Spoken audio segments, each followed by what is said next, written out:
There's a question: if you are formally interrogated by ASIO, what questions can you reject? Can you refuse to meet them? You can refuse to meet them if they don't have a warrant. As I said, there's no such thing as an informal chat or having coffee or anything of that nature, because every contact you have with them will be recorded. So you don't have to answer any questions in that context. You don't have to go and meet with any ASIO agent or police officer. You can say, I know my rights, I don't wish to go with you. The only time, again I'm going to repeat this, that you're required to go with them is if they have a warrant.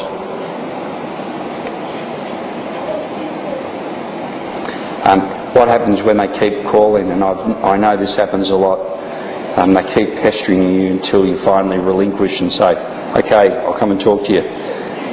You don't have to talk to them, and even if they keep saying, keep ringing, I just want to ask you some questions. I'm not worried about you, I don't think you've done anything wrong, I just want to ask you about your next door neighbour Mohammed. Then you don't have to, you do not have to answer any questions. And they're persistent. Let me tell you this, they are persistent. They will keep asking you questions, but you need to be assertive and say, I've had advice, I do not wish to answer any questions. Here's a question about why is it that Mohammed Hanif got compensation and the other brothers didn't. Very good question. Mohammed Hanif, there was no basis on which he could possibly have been charged. So he never got to the first hurdle. He was detained unlawfully, and there was absolutely no basis on which he could have ever been charged. He got what was called an ex gratia payment. In other words, it was simply an agreement by the state to pay him. The other brothers, we said, should have been compensated. The brothers who were acquitted, they should have been compensated for what had occurred. But there is no power for the state, there's no obligation on the state to compensate any person, terrorism or any other criminal offence, if they get acquitted of a charge. And I think that's something that we're obviously trying to change, because you take 3 years out of a person's life, you subject them to the circumstances of detention in which they were subjected, they should be compensated. That's going to take government to show some courage, to show, well, when a wrong has been committed against a person, they should be entitled to be compensated for that wrong. That's not going to happen, I don't think, in the foreseeable future. Here's another question about whether particular websites that you might look to, whether they are likely to be monitored. There's no question that some websites are flagged. So if you go to a particular website, there will be monitoring of you if it shows the most serious form of military jihad or execution of people, hostages and the like. It's probable that some of those websites are going to be flagged, and they'll know if you're accessing them. It's not illegal necessarily to go to those websites, but as I said, ASIO is about compiling intelligence on people. If they say, how come this person has gone to that website supporting Al-Qaeda, how come they've gone to it 20 times in the last month? That's occurring, then you'll expect a knock on the door.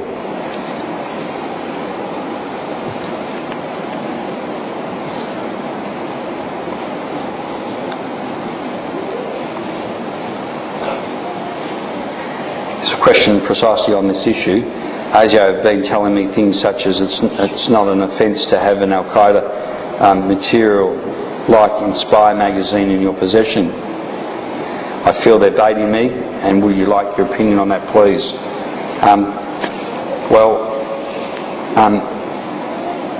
It's not an offence to have literature in your possession, it becomes, as I said, an offence only if you use the literature for some other purpose.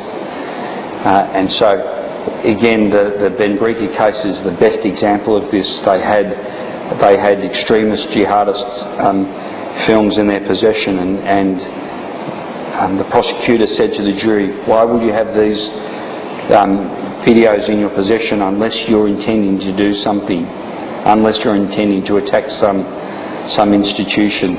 And they used it in that way. Now, we said this, the videos that they had were the beheading videos, and we said that they were so prejudicial. As soon as any person from the jury saw them, the execution of someone, they would be horrified, and they were horrified when it was shown to them. And so they can be damaging if you are prosecuted. But that wasn't the only evidence they relied on. They relied on a whole range of other evidence.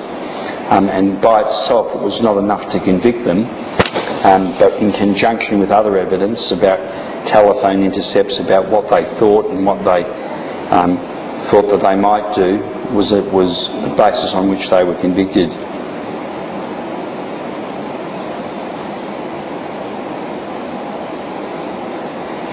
We talked about engagement and dialogue between government agencies and the Muslim community, which is a good thing. And there's a question about if some organisations do meet with ASIO or FBI or other intelligence communities, what does that mean about the organisation? I don't think you could say that means they're working with them, but I'd be very careful about, I'd only be talking about the football and the cricket when I was having a barbecue with them. I wouldn't be talking about anything else. So of itself you couldn't say that they're working with those organisations, but I do think it's important that we're all part of the one broader, bigger community.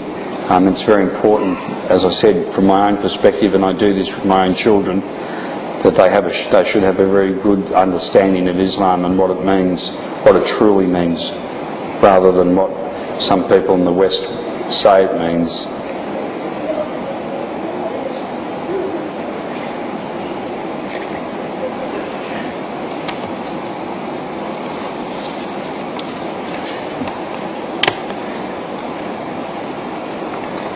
There's some more questions about freedom of speech, which is obviously a great concern to people. And as I said before, you do have freedom of speech, but you need to be careful how you exercise it.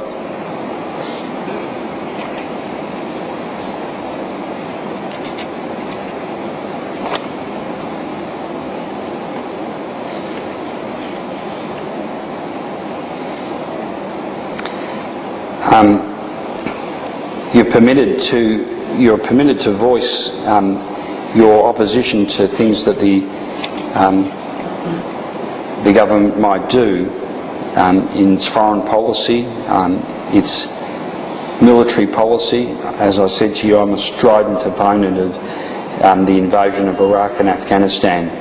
I think we've gone back in the last 10 years, we've achieved nothing, we've wasted this is completely secondary. We've wasted millions of lives, millions of dollars, but we've caused untold misery on the killing of innocent civilians. And I think history will judge us badly for our involvement in that conflict. And I know that not all Australians are happy. In fact, the majority, every opinion poll says that the majority of Australians oppose intervention in Iraq and Afghanistan. For some reason, both major political parties think that it's a good thing to be involved in. Is it possible to talk about those things? Yes, it is, and you should talk about it, and we should have a robust debate in the community. And that's one reason, in a sense, why I'm here tonight.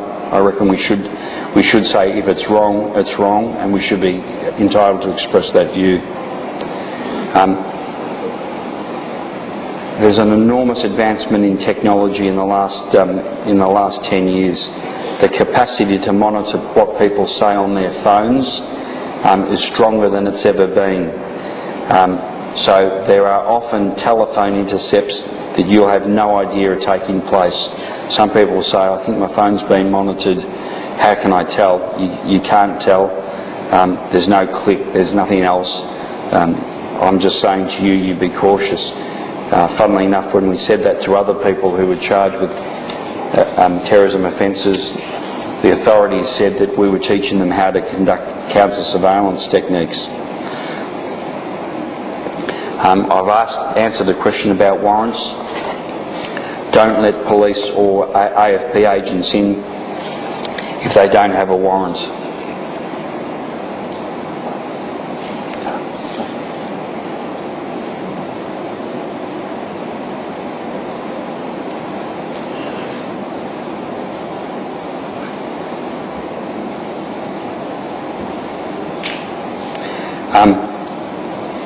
There's a question about can we have conversation with AFP and ASIO where it doesn't involve some obvious operation that might involve an attack on shopping centres, etc. I'm just cautious generally about having conversations with AFP and with ASIO. They want to speak to you for a purpose. You might think it's meaningless or innocuous. In other words, there's nothing serious about it. But then they're only going to talk to you for a reason, and the reason is to compile intelligence.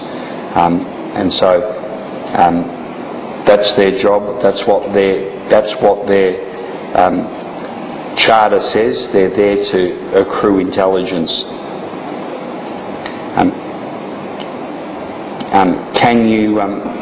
Can you get into trouble if you contribute to the mosque financially? I've got that question right. Of course not. You're entitled to make financial contribution to your community organisations, your religious organisations, cultural. So that's certainly not an offence. And particularly,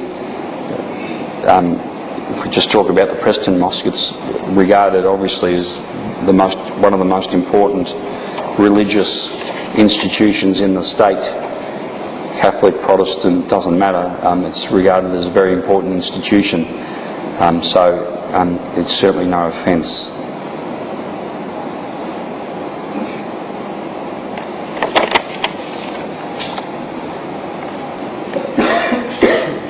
There's a question about going to Facebook sites that talk about repression of people within the Muslim communities in the Middle East. There's no offence to access any of those sites. Again, it depends on whether they, in the eyes of the AFP or ASIO, are regarded as extremist sites. You need to be cautious because they can track those people who do access those sites.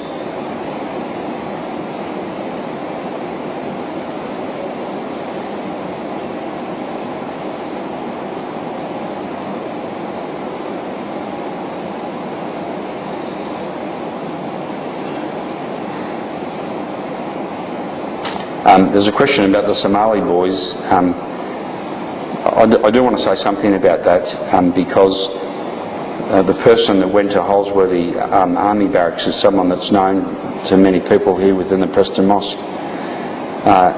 And he talked to the other boys about how easy it would be to breach security there but it's important to remember there was no specific plan, there was no attack that was going to take place. They just talked about how easy it would be to achieve. Nobody had any weapons on them.